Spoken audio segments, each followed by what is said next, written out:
अंधेरे कमरे की बत्ती जलाई तो देखा कोने में सिमटी बैठी थी बिमला चाची। इस अवस्था में बैठा देख रत्ना का कलेजा मुंह को आ गया, लेकिन खुद की भावना पे काबू कर हाथ में पकड़ी खाने की थाली टेबल पे रख चाची के पास बैठ गई रत्ना। अंधेरे में क्यों बैठी थी चाची? रात हो चली है, आज न दिया बाती की न कहीं रोशनी की। अब कैसी रोशनी रत्ना? ठंडी सांस भर चाची ने कहा। जब कुल का दीपक ही बुझ गया तो कैसी रोशनी? और अगले ही पल सिसक उठी बिमला चाची। कैसी अभागी माँ हूँ मैं रत्ना, अपने लाडले की मौत पे छाती पीट पीट रो भी ना सकी। कैसी पापिन हूँ मैं जो घोर शारीरिक कष्ट झेलते हुए अपने मनोहर को देख उसे उसके कष्ट से मुक्त करने की दुआ मांग बैठी थी। कैसी बातें कर रही हैं आप चाची? आप तो माँ के रूप में देवी हो। पिछले 2 सालों से खून के आंसू ही तो रो रही थी आप। अब तो जैसे आपके आंसू भी सूख गए हैं और मनोहर तो हर जन्म में आपके कोख से ही पैदा हो ऐसा स्नेह करता था आपसे। उसकी मुक्ति की कामना करने से आपको पाप नहीं मिलेगा चाची, बल्कि मनोहर की आत्मा आपकी ऋणी होगी कि घोर कष्टों से मुक्ति जो मिली उसे। खुद को पाप का दोषी ना मानो चाची। चाची को शांत कर खाना खिलाया और बिस्तर पे सुला दिया रत्ना ने। चाची, बरामदे की बत्ती जलती छोड़ रही हूँ, घबराना मत आप। इतना कहे भारी मन से रत्ना अपने घर लौट आई। बच्चे सो चुके थे तो चुपचाप अपने पति राकेश के बगल में लेट गई। जब मन व्याकुल हो तो आंखें खुद ब खुद भर आती है। कुछ ऐसा ही हो रहा था रत्ना के साथ। आंखों के आगे से मनोहर की मनोरम छवि हटती ही नहीं थी। जब नींद न आई तो रत्ना उठकर बाहर आ गई। आंखों के आगे 10 साल पुराने दृश्य सजीव हो उठे। 10 साल पहले 2 कमरों का मकान बनवा रत्ना और राकेश इस घर में आए तो पहली मुलाकात चाची से तब ही हुई थी। बिमला चाची और उनके पति के इकलौता बेटा था मनोहर, जो उनकी शादी के कई साल बाद न जाने कितने मन्नतों से पैदा हुआ था। मनोहर जब 7 वर्ष का था तब चाचा चल बसे थे। जुझारू चाची ने अपने दम पे अपने लाडले को पाला था। मनोहर जैसा नाम वैसी ही छवि थी, मनमोहिनी सूरत और उससे भी मीठी बोली। जल्दी ही विनम्र स्वभाव चाची से गहरा नाता रत्ना का जुड़ गया। बचपन से माँ के प्यार को तरसती रत्ना को बिमला चाची में अपनी माँ का अक्स दिखता। आज भी याद है रक्षाबंधन के दिन अपनी मुट्ठी में राखी छिपाए मनोहर को सुबह सुबह अपने दरवाजे पे खड़ा देखा। आज सुबह सुबह मनोहर, और ये हाथों में क्या छिपा रखा है तूने? रत्ना के बार बार पूछने पे शर्माते हुए मनोहर ने हाथ आगे कर दिया। दीदी, आज मुझे भी राखी बांध दो। और उस दिन से रत्ना को मनोहर में एक छोटा भाई मिल गया, मानो, और बिमला चाची के रूप में माँ। रत्ना के गर्भवती होने पे बिमला चाची ने कभी माँ बन संभाला तो कभी सास बन मीठी डांट भी पिला दी। मुस्कुरा उठते राकेश बिमला चाची और रत्ना के रिश्ते को देख कहीं न कहीं राकेश को भी चाची में अपनी स्वर्गवासी माँ की छवि दिखती थी। सब कुछ बहुत अच्छे से चल रहा था। मनोहर भी किशोरावस्था से निकल युवा हो चला था।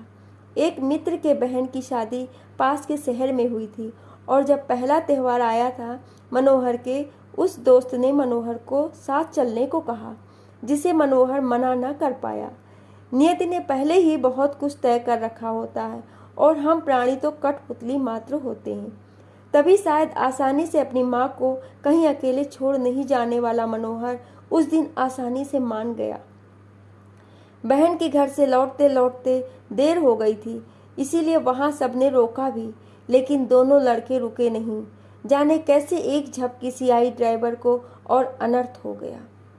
किसी को भी खरोच नहीं आई और ना ही मनोरथ पूरे शरीर पे एक खरोच आई थी, लेकिन सर खिड़की का कांच तोड़ पेड़ की डाली से टकरा गया। आनन फानन में अस्पताल में भर्ती करवाया गया। चाची की हालत शब्दों में बयां करना संभव ही ना था। रत्ना और राकेश ने ही सारी भागदौड़ की। डॉक्टर ने साफ कह दिया था मनोहर कोमा में है और कब तक ऐसा रहेगा कह नहीं सकते। ठीक होगा भी कि नहीं कहना मुश्किल था डॉक्टर्स के लिए। बड़े अस्पताल का खर्च उठाना मुश्किल था, तो रत्ना और राकेश ने चाची को मनोहर को घर लाने का सुझाव दिया। परिस्थिति से चाची परिचित थी ही, सब मनोहर को घर ले आए। हंसता मुस्कुराता घर से जाने वाला जवान बेटा आज निःशब्द बिस्तर पे पड़ा था। न हिल सकता था, न बोल सकता था, सिर्फ पलकें झपकती और सांसें चल रही थी, जो उसके जिंदा होने का प्रमाण थी।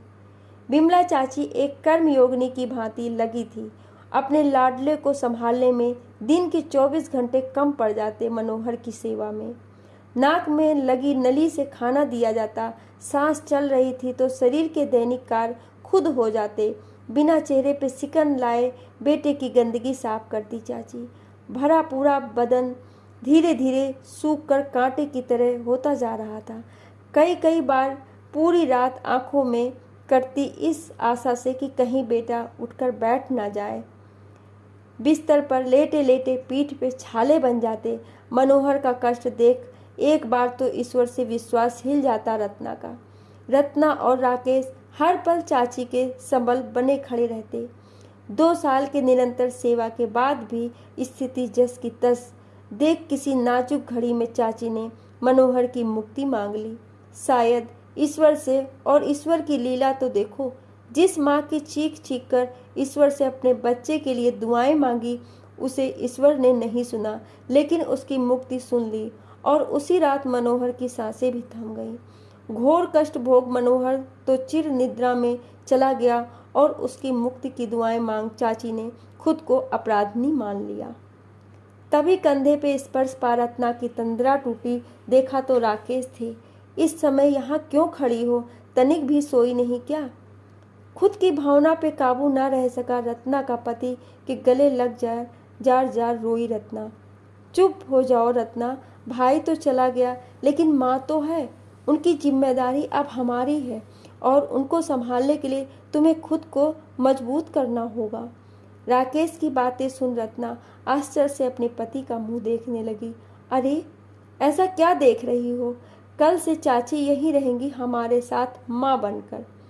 अपने पति के विशाल हृदय को देख रत्ना गर्व से भर उठी। दोनों पति पत्नी गले लग रो पड़े। सूर्योदय हो रहा था और निराशा के अंधकार जैसे छट रहे थे। और दूर क्षितिज से कहीं रत्ना और राकेश को देख मनोहर भी मुस्कुरा रहा था, जैसे अब कोई बोझ उसके मन पे नहीं था। अपनी माँ की तरफ से निश्चिंत हो वह दूर अनंत में अब जा सकता था।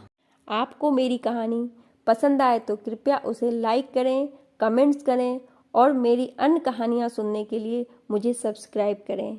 धन्यवाद।